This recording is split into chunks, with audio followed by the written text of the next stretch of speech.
name's Jess. I am CEO of an organisation called Cahoots, and I have spent the last 6 years in Western Australia after living in Queensland, the Northern Territory and Victoria over the past 10 years.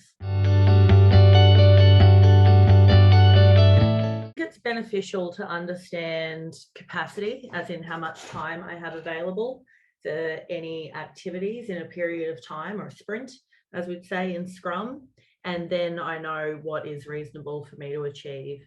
Thus, I always chunk my work in blocks of time based on when I have got free time, whether it's to do with work or personal work that I have to do. And I find that gives me a higher success rate at the end of every sprint.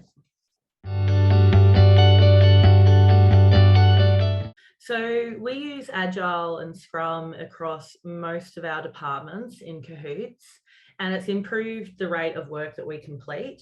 So for me, as Scrum Master of one of the teams that we have, it's given a framework that everyone understands. I've done project management previously, and there's so many different methodologies. I think Scrum's a simple one. It's very visual. It's easy for all people to understand, and it's improved my ability to manage projects that we work on in Cahoots. So yeah, higher success rate, better team collaboration, better communication, more unity, and a lot more transparency throughout the teams. People say that they're no longer kind of wondering, oh, is anyone working on that, or what's happening with this, because it's all there. We use visual digital dashboards, and therefore people can see what's being worked on, who's doing what, and what progress is being made.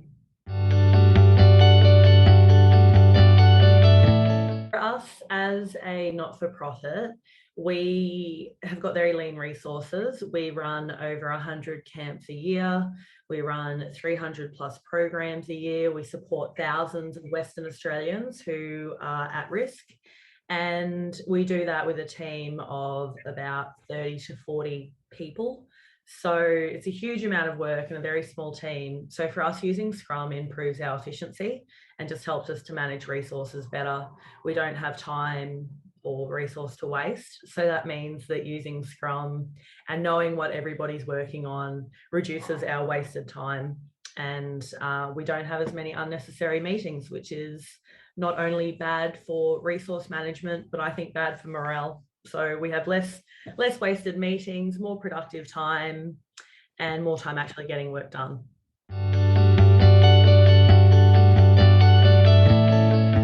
Spend the time on education. So we've had probably 50% of our staff overall go through some type of training relating to Scrum. And those that haven't been trained have had in-house training, informal training by the Scrum Masters. So I think spend the time up front explaining everything, finding some common language as well before diving into it, because if people understand what's happening, they'll be much more inclined to go on the journey with you instead of resist. And I think keep the language as simple as possible. So we've adapted some of the language a little bit to make it more Cahootsy. And I think just consistency as well. So for us, adopting Scrum worked really well in certain parts of the business immediately. Other parts were a little bit more resistant, and we had to kind of tweak it. And then we found putting more people through training increased the adoption.